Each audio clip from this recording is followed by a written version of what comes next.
Welcome to the Where Parents Talk podcast. We help grow better parents through science, evidence, and the lived experience of other parents. Learn how to better navigate the mental and physical health of your tween, teen, or young adult through proven, expert advice. Here's your host, Lianne Castelino. Welcome to Where Parents Talk. My name is Lianne Castelino. Our guest today is a former lawyer, fitness trainer, and entrepreneur. Shari Leid is also a life coach, a friendship coach, an author, and a mother of two. Her upcoming fourth book is called Table for 51, Lessons Learned from Sharing Meals Across America. Shari joins us today from Bellevue, Washington. Thank you so much for taking the time. Oh, you bet. This is perfect. It's a good way to start my day. It's early over here. Well, and we're really delighted to speak to you because to say that your life journey has been a deeply transformative one is in many ways an understatement. By that, I mean you were abandoned as a baby, you were adopted, you've overcome breast cancer survivor, to the point that you're now a life coach and an author. Mm-hmm. How have these experiences, Shari, shaped your parenting philosophy? Wow, interesting. So as you mentioned, I was adopted and I had been abandoned. I was found in a cardboard box in Seoul, South Korea. And I actually, my former husband and we adopted our daughter from China and have a biological child as well. But these experiences I've had, first the adoption and having an adopted child, has shaped not only my own identity and understanding my adoption experience, but also my ability to connect with my daughter. And appreciate also the differences that my son experienced as a baby versus my daughter, and seeing those differences between maybe a biologically born child to the parents versus an adopted child and their experience. And then, of course, everything else with cancer. My favorite quote after I had breast cancer became actually immediately, if today were the last day of my life, would I be doing what I'm doing now? And that's changed. That's affected everything I do, including parenting. It's so interesting because the themes of resilience, identity, and belonging really rise to the top when we talk about all the different aspects of your life that you've just noted. How has your lived experience with these particular themes influenced how you've gone about raising your children? What I like to tell my kids, and hopefully they observe this from me, is every time a door closes or every time you run into an obstacle, to detach for a moment and look at that obstacle as an opportunity. There have been so many times in my life that I constantly think that the universe is taking care of me, or God, whoever your higher power is, continues to take care of me, because every single obstacle, when I've been able to detach from that for just a moment and kind of advise myself like I would my own best friend, as if I were my own best friend, opportunity beyond what I could have imagined appears. And that's what I try to model for my kids and remind them too. And fortunately, I'm able to give them examples from my own life. I say, okay, I don't need any more examples now, but it helps. They see it in real time. Well, and on that note, I think what you're talking about too is having an exceptional amount of self-awareness and self-discipline, because when we're talking about resilience, especially in today's world, it's a buzzword. We hear it all the time. Mm-hmm. There are lots of parents who really struggle to impart that on their kids because they struggle with it themselves. So when you think about all the challenges you've experienced and overcome, and you think about the resilience that it has taken that you have had to display, what's been at the root of that? What has allowed you to be resilient? That's a really good question. And I ended up becoming a life coach. And now I actually say reinvention coach, because there have been so many times in my life that I've reinvented myself because of the, curveballs that life has thrown. I was in a catastrophic car accident actually in my 20s and had to learn to walk again. So there have been different things that life has thrown me where I've reinvented, including going through the ending of a marriage after 27 years and reinventing after that. So I've been asked, what is it? How do you find opportunity when everything looks like a mess. And honestly, I don't have a choice. I don't, the only choice we have a lot of times is to live in that mess or to live in happiness. And that same quote comes up, if today were the last day of my life, would I be doing what I'm doing now? And honestly, living in happiness is what I choose. I have a pair of plastic, like kids' plastic rose-colored glasses that I keep in my kitchen in my bedroom as a reminder that you see what you're looking for. And so when I get to that, gosh, this is horrible, I try to pick up those rose-colored glasses. Along those lines, when you think about parents who perhaps haven't had their own lived experience as examples Mhm. for their kids to display resilience, what would you say to those parents about how they can teach their kids resilience if, for example, they hyperparent or they helicopter parent, which is Mhm. a lot of parents these days? What can they look to do in their parenting style that may help impart resilience on those children? What I get a lot, what we do as parents, we're so good. We try to teach our kids to make friends, and here's an example of resilience. And as a friendship expert, I do a lot about making friends, but I also talk about when friendships end. So one thing that we can do as parents is help teach our kids also with this idea of resilience, how to end relationships, because that happens throughout our lives. And I guarantee you, everybody has been through stuff. I don't think there's one parent that hasn't been through something where they haven't had to be resilient. It may take a while to think about it because a lot of times when we're going through our mess, we just keep on going on and forge forward, and we don't take a moment to think back and think, okay, that loss of a job, it actually got me to a better job. That house I didn't qualify for, I actually ended up in a better neighborhood. The relationship that broke up wasn't great anyway. It led me to something better. So when we could think back to those moments in our life, we have so many examples to give to our kids. But what it comes down to is asking your kids, okay, this is tough. This is really tough. Acknowledging it and saying, what are our options here? What are our opportunities here? And if we do that as a practice, it gets into our minds as a habit to naturally think, okay, something really bad is going on here. That must mean there's opportunity. So our brain starts getting wired to naturally think that. What is the opportunity here? Absolutely. And I guess in many families and many households, the world we live in today with the distraction, the digital connection, the idea of connection, the idea Mhm. of a sense of belonging are concepts that are challenged more greatly than probably in all of history Mhm. because of all the distractions. So how can we overcome that as parents? Yeah, it's, especially I worry about this next generation where, we have school sometimes where we're working with some classes virtually. In work now, a lot of works are hybrid, or if not all virtually. How do people connect?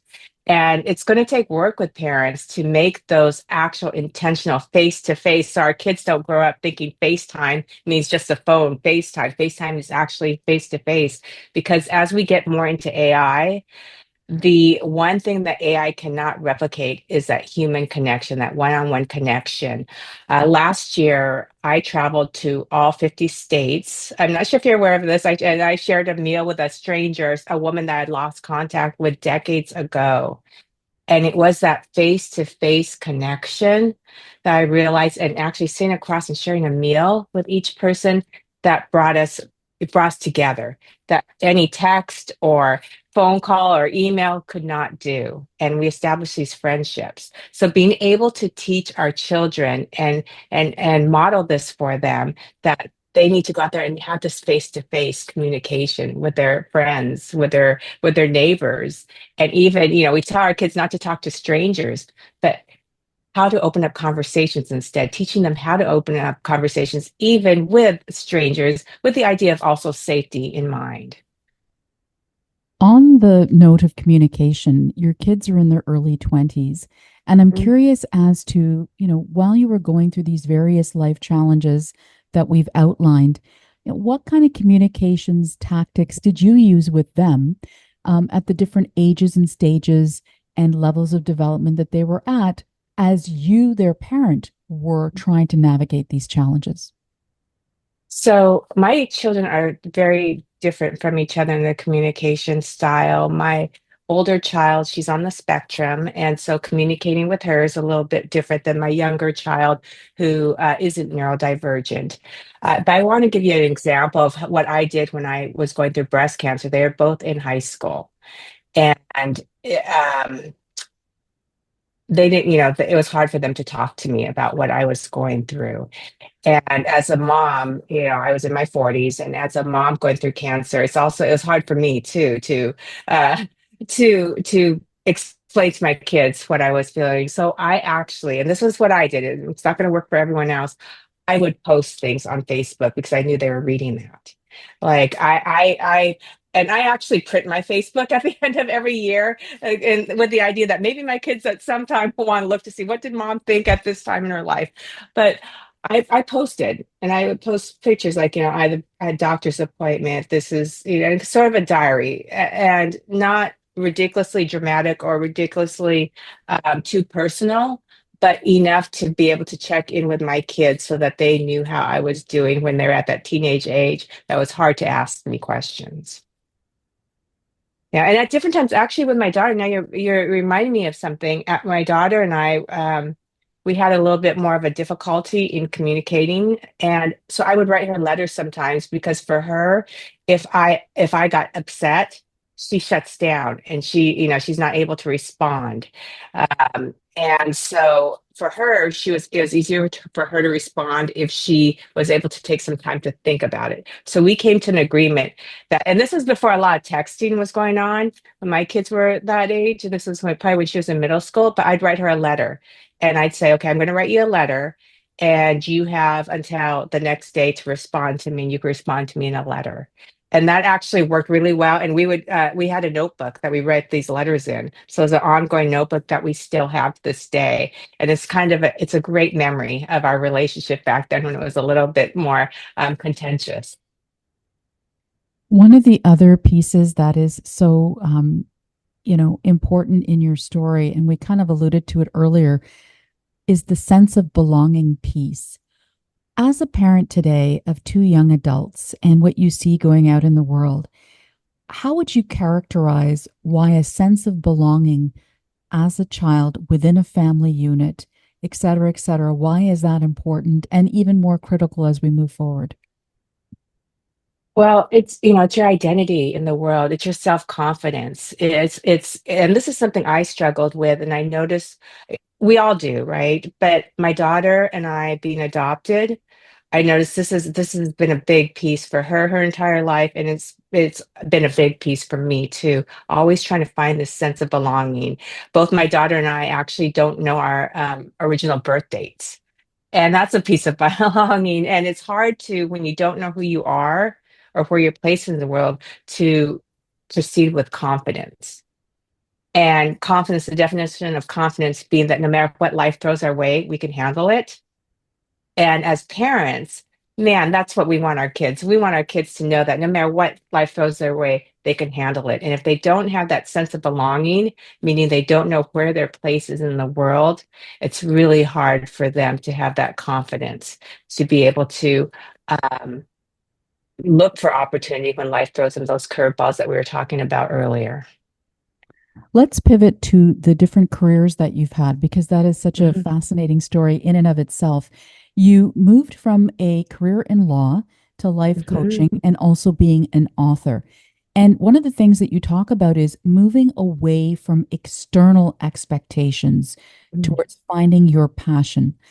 How did you know to do that? And why do you think that's important, especially for parents in terms of how they're raising kids?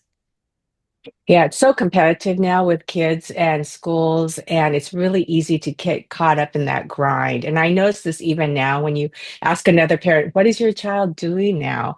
And if your child's at an Ivy League school and captain of their sports team, parents are really quick to say that. Parents, I hear them sometimes saying, well, my child is trying to figure it out. And it's almost as if they're apologizing for their child who's going a different route. And so, first of all, I think we as parents need to be aware of that.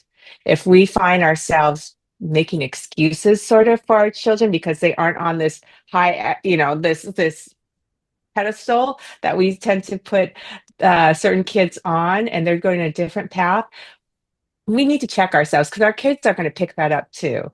If we're saying, things like, oh, well, they're trying to figure it out, or when sports is a big one, even when kids are younger, if your child doesn't play sports, a lot of parents will start explaining why. There's no need to explain. Your child's fine just the way they are. And one of the things that I like to tell my coaching clients is that the word weird, and I've told my kids this too, weird, the root of weird is WYRD, which means fate or destiny. And I also like to match that up or say it's synonymous with uniqueness. And so when you embrace your uniqueness, the world opens up to you. And as you mentioned, when I was able to let go of the expectations, because I was riddled with fear of judgment. I grew up in a house that you weren't supposed to do any wrong. It's a very religious house, but religion was used as a more of a disciplinary tactic than the actual relationship, perhaps between you and your God.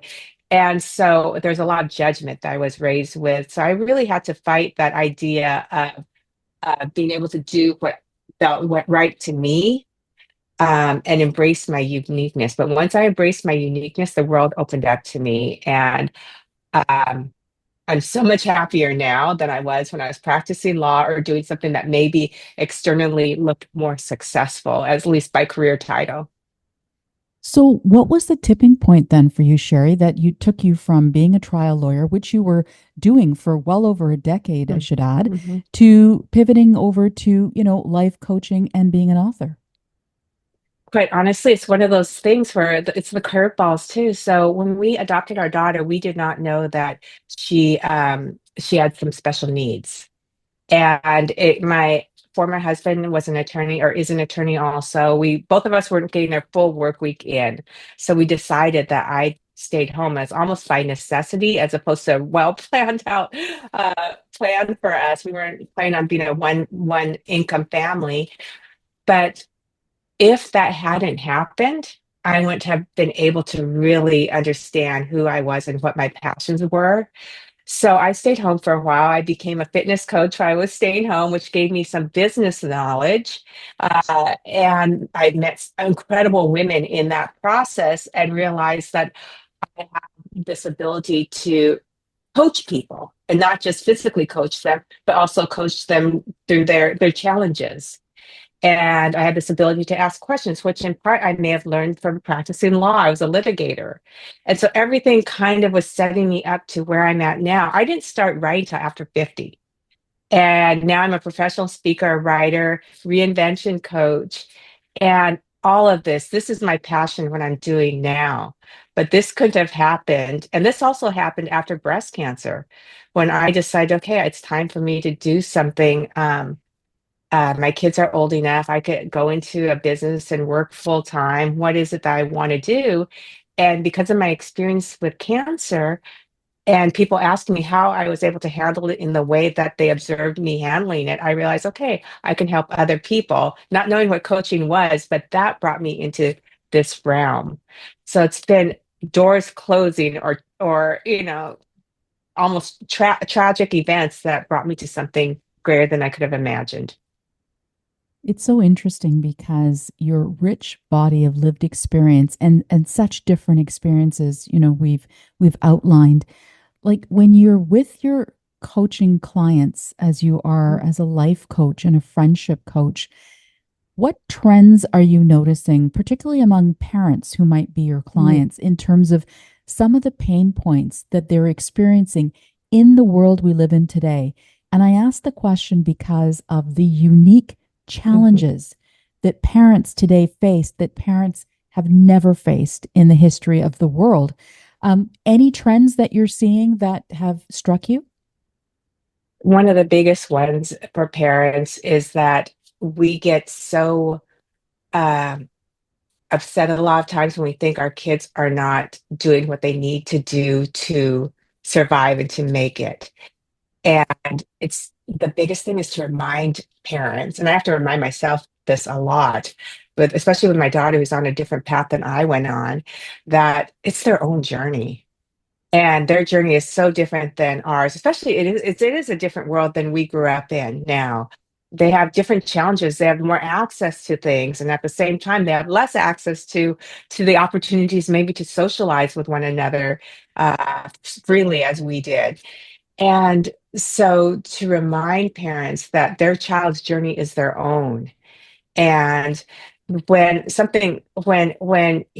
angst happens because my kid's not doing this and they're not going through that the same type of system I did, or they're not making friends the way I did in high school or middle school, or they don't want to throw a birthday party. They need to have a birthday party, but they don't want to. I don't get it. They're not going to have friends.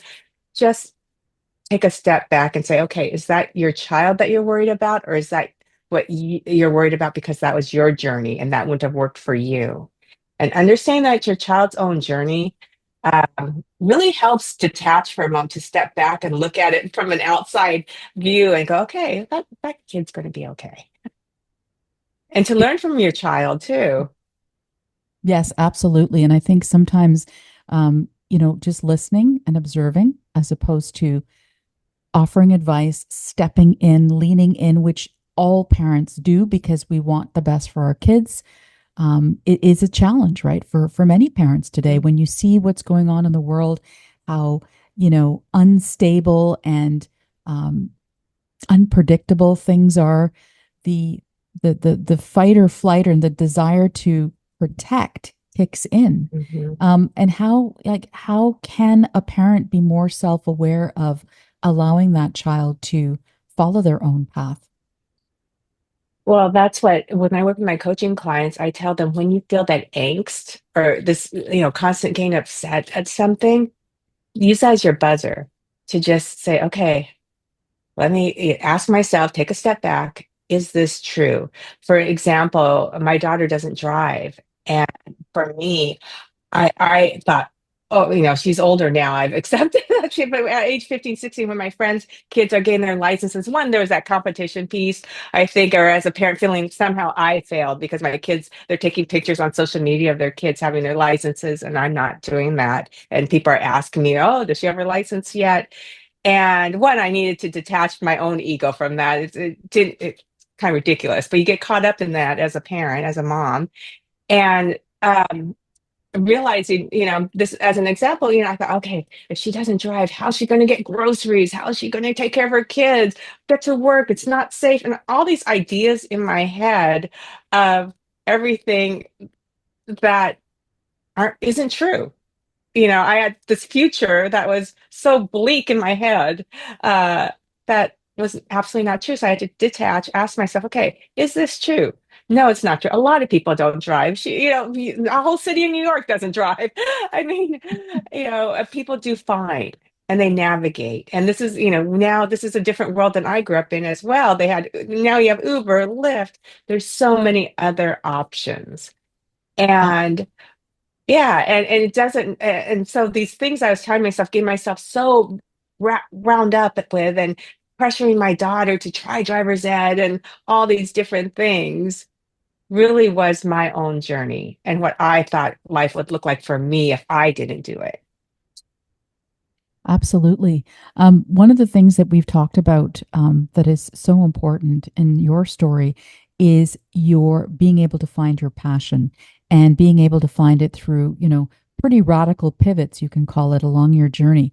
What tactics did you use to help support your kids in finding their passion? Well, they're in their 20s, so I believe they are still finding it. And I kind of joke with them because, as I said, I became a writer and everything at 50. And I said, well, I hope it doesn't take you till 50, but if it does, a lot of it is don't worry about what, for me, I tell them, don't worry about what's going to make money. I personally went into law by default and looking for the career that sounded good, that would make money. Because if that's the focus, you can get really good at it, and you don't want to get good at something you hate and be stuck there. So when you make your decisions, if you really like that thing, my daughter's artistic, for instance, my son's into science. If you really like it, you'll be good at it and it'll feel good and it won't feel like a job and you'll make money. You'll be fine. You'll be able to live it once you find what really resonates with you, and you'll be happy. And that's the most important part. So don't fall into getting really good at something you hate. It's really great advice, and it's such a succinct way to remember it, right? I think we all, regardless of age, it's a really Mhm, good reminder for all of us. I want to pivot over to your latest book, Shari. mhm. Tell us what the impetus was for Table 51. Yeah, so I had never traveled the US before. I was adopted by Japanese American parents. They were born in the Seattle area, so they were US born, but there's a generation between us, so they're the age of my peers' grandparents, and they were interned in internment camps during World War II because of their Japanese heritage. So I grew up with the idea that I couldn't travel the US because that was an adopted belief from my parents' experience. And we stayed to the West Coast. So, on a personal level, I wanted to rewrite that belief and believe I was welcome everywhere. So, I wanted to travel all 50 states. I was doing most of this by myself. So, I thought, okay, I better do it now. There's a lot of luggage to carry. And I thought, okay, what makes places important? It's not necessarily the monuments, although those are nice, but it's the people. The people bring something to a place. And so I came up with this idea that I was going to share a meal with a woman I either absolutely didn't know, a stranger, or someone I had briefly met or lost contact with decades ago. And so I embarked on first trying to find all the women.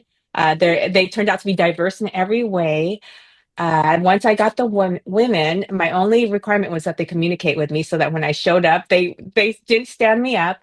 But other than that, I ended up in big cities, small towns, just a really rich, diverse tapestry of the US. What would you say were your key takeaways in terms of your own personal learning through this journey? And then, of course, writing the book? It was huge. So when I started out, I was looking for connection. On a bigger scale, we had come out of the pandemic and there's a lot of racial and political strife in our country. So we became people that were not only in our physical bubbles, but also in our mental and emotional bubbles. So I wanted to also be able to sit down with someone. It didn't matter their politics, their race, their economic levels, education levels, and believe that we could connect over sharing a meal with one another. So I was looking for connection in the beginning. What I found in my travels is it was the differences that made us so interesting. And these women, they started, it's almost like I had the same teacher that kept on appearing with a different body, different face, different voice. And this conversation is almost as if it continued all the way through. This one place I went to, Ohio, I landed and it was probably the worst experience into a city that I ever had gotten into. I accidentally landed during a supremacy rally, a racial white supremacy rally. And I'm terrible at directions, so I pictured myself actually driving in, but it felt very uncomfortable to me. I was actually shaking when I got to my hotel room. I wasn't expecting that. The next day, though, I met this woman from that same city, born and raised. She and I hit it off like that. We were best friends from the moment of go. And that just told me I can't, judge a place by my first experience or just a few people that I saw in that area. What would you like parents to take away from this book, Shari?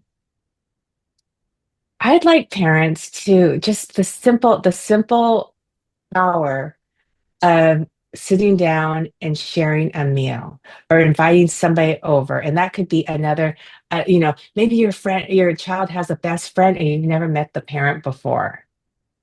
Invite that parent over just to share a simple meal.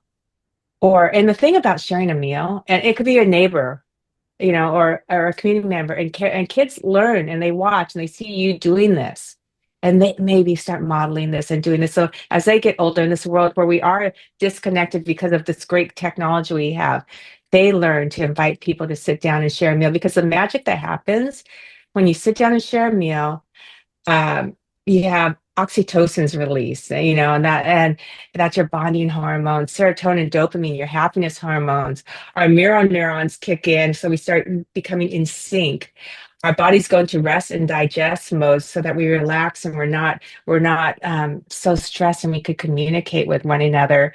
This is an evolutionary practice that was done, for generations, where we used to sit down with our neighbors and our children and have this sort of community that we built around food. And we've lost that. So I'd love for parents to just do this simple act of inviting their neighbors, friends over. And it doesn't have to be something elaborate, just to sit down and share a meal, and teach our kids to do that too.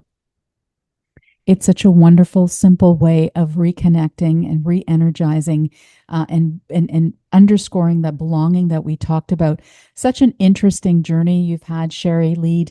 Thank you so much for joining us. Shari, life coach, friendship coach, author of Table for 51. Really appreciate your time and your insight today. I appreciate our conversation. Thank you. To learn more about today's podcast guest and topic, as well as other parenting themes, visit whereparentstalk.com.